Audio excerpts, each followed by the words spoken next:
तुम्हाला माहिती आहे का मंडळी, श्रावण म्हटलं की आठवते ती सत्यनारायणाची पूजा आणि सत्यनारायणाची पूजा म्हटलं की डोळ्यासमोर आठवतो तो सजवलेला पाट, पूजेचा सुगंध आणि सर्वात शेवटी मिळणारा तो मौसूद गरमागरम प्रसादाचा शिरा. प्रसादाचा तो शिरा कितीही खाल्ला तरी मन भरत नाही, हो ना. आज अगदी सत्यनारायणच्या पूजेत मिळतो तसा मौसूद शिरा बनवणार आहोत. त्यासाठी सर्वात पहिला 1.25 वाटी दूध आणि पाणी गरम करायला ठेवून दिलं. 1.25 वाटी तुपामध्ये 1.25 वाटी रवा भाजून घेतला.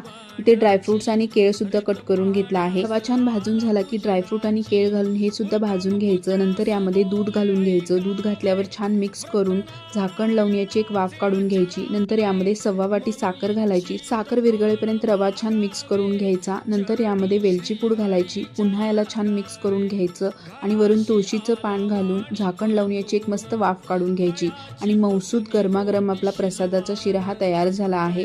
तुम्ही सुद्धा एकदा ही रेसिपी नक्की करून पहा. रेसिपी आवडल्यास व्हिडिओला लाईक करा. Bye bye.